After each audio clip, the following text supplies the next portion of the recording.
Lockdown अभी थोड़ा सा रिलैक्स कर दिया है, लेकिन उसके बावजूद भी लोग बिना मतलब घर के बाहर नहीं आना चाहते हैं, और जो घर के अंदर रहे वो लोग मतलब सुरक्षित रहे हैं, उनको कोरोना नहीं हुआ है। लेकिन जो इधर उधर भागते रहे और उनके माध्यम से ही मतलब लोगों को कोरोना मतलब कोरोना का संसर्ग हो चुका है।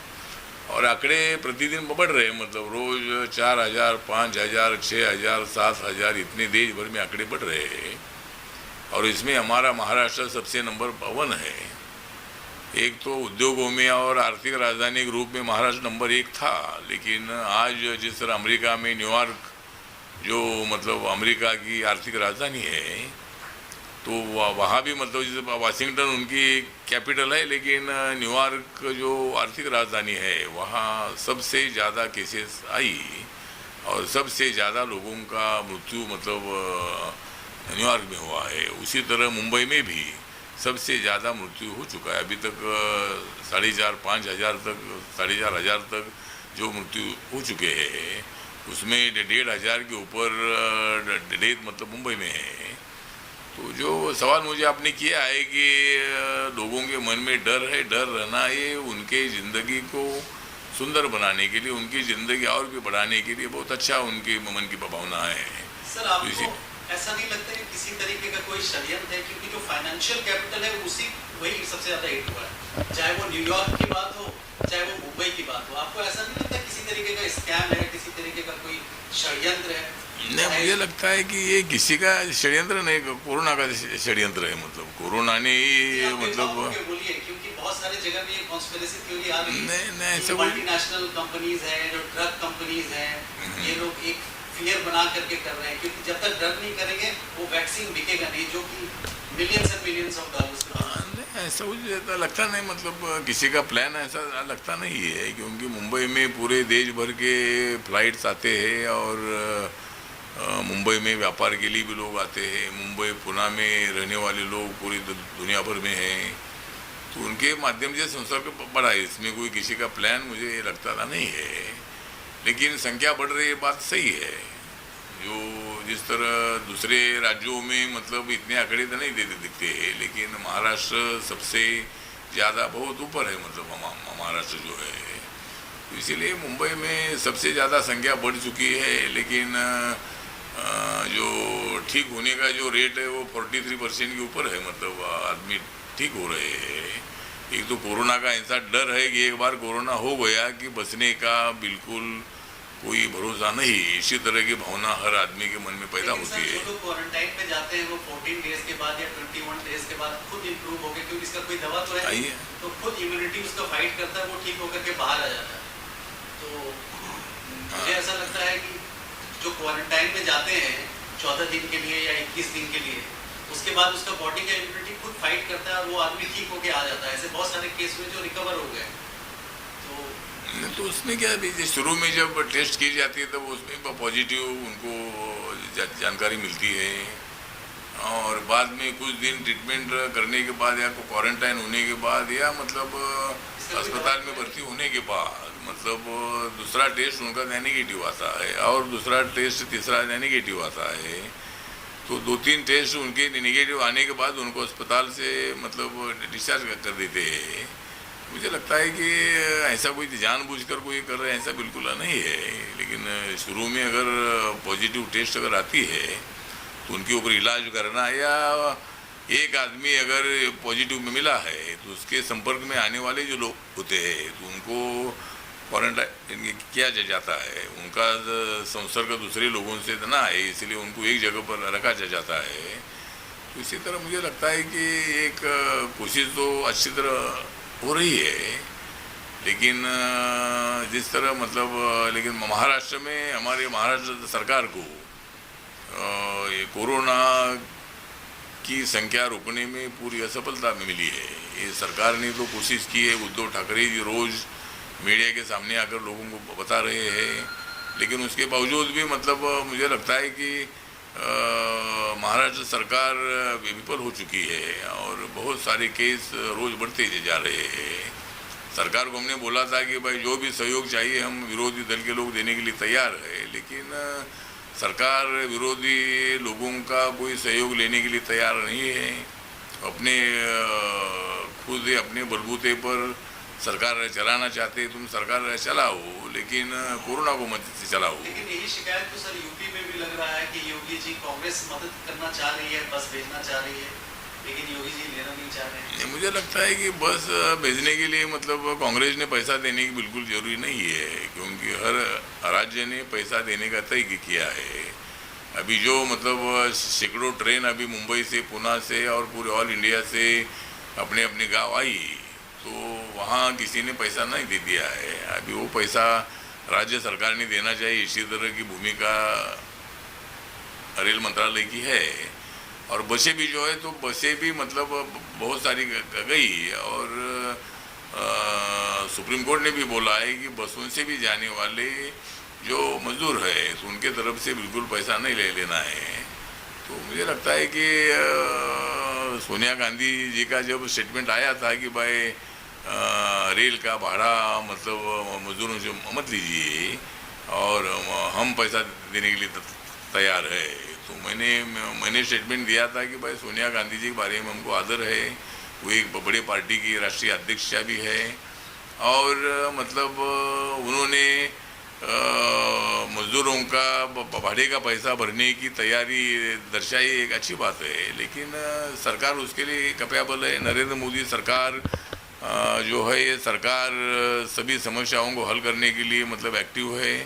तो कांग्रेस ने ये भाड़े का पैसा बिल्कुल देने की आवश्यकता नहीं है। कांग्रेस ने लोगों को साहित्य बांटने का जो काम है, अनाज बांटने का जो काम है, ये काम करने के लिए पैसा खर्च करने की आवश्यकता है, ना कि भाड़े के लिए पैसा करने की आवश्यकता है। जो राजधानी है दिल्ली, उसके सीएम आपने तस्वीरों में देखा होगा मीडिया में कि किस तरीके से लेबरर्स को जो कि बिहार से, यूपी में हैं, उनको किस तरीके से छोड़ दिया गया। सर क्या बोलेंगे इस पर आप? नहीं, अभी जब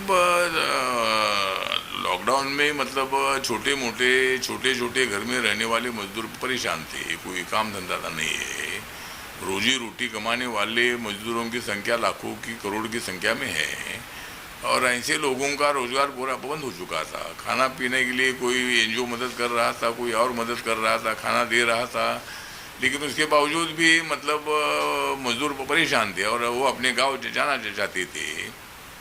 इसीलिए मतलब अरविंद केजरीवाल जी ने दिल्ली में रहने वाले बिहार के, यूपी के, राजस्थान के, मध्य प्रदेश के, उत्तराखंड के, छत्तीसगढ़ के और अलग अलग अपने हरियाणा हो, पंजाब हो, तो वहाँ के जो मजदूर है, ऐसे मजदूरों को बस से भेजने का काम किया था। एक अच्छी बात थी कि भाई उनको मजदूरों की इच्छा थी कि भाई हमको हमारे गांव जाना है, कौन सी भी हालत में, अगर इधर मरने के बजाय गांव में जाकर मरेंगे। लेकिन यहाँ हम अस्वस्थ है, हम अस्थिर है और हमें कोई काम धंधा है नहीं है, और ये छोटे बाय 10 के मकान में हम बैठ कर परेशान हो गए हैं।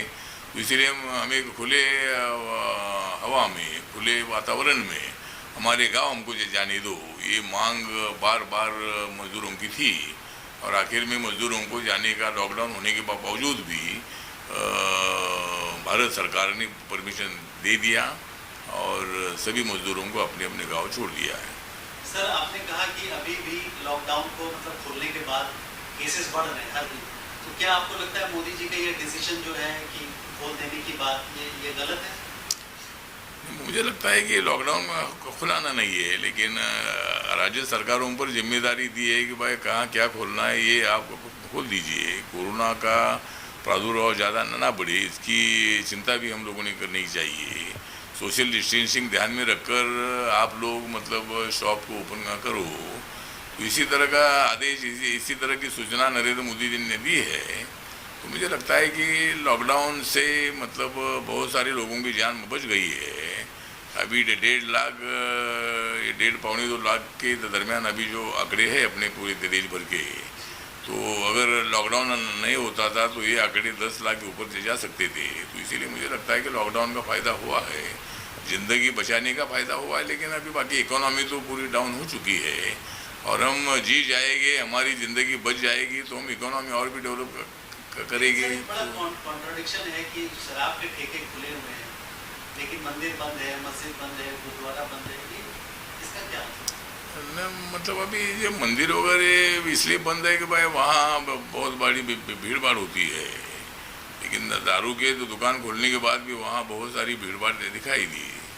सुबह 9 बजे अगर शॉप खुलने वाली है तो लोग रात को ही वहाँ जाकर लाइन लगाते थे। तो मतलब दारू का ठेका, दारू जो शॉप है ये खुलने से मतलब थोड़ी महसूल तो सरकार को मिला है, लेकिन दारू के क्योंकि जो लोग बहुत सारे अस्वस्थ थे और बहुत सारे लोगों का कहना ये था कि भाई दारू पीने से कोरोना जाएगा, कोरोना हमारे पास तक नहीं आएगा, तो इसीलिए हम दारू पीकर मस्त रहेंगे और कोरोना को पस्त करेंगे। तो इसी तरह मतलब लोगों के मन में विचार था। लेकिन ठीक बात है, अभी एक एक शॉप तो हमेशा के लिए कोई बंद नहीं हो सकता है।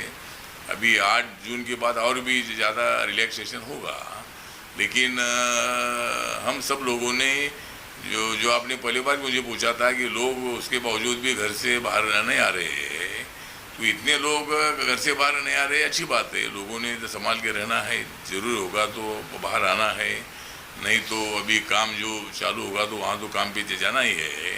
लेकिन जो काम करने वाले लोग नहीं है या वो लोगों ने घर में रहना है, तो इसीलिए अपनी ज़िंदगी को बचाने के लिए और कोरोना को नचाने के लिए हम सब लोगों ने एक साथ आना चाहिए, घर में रहना चाहिए।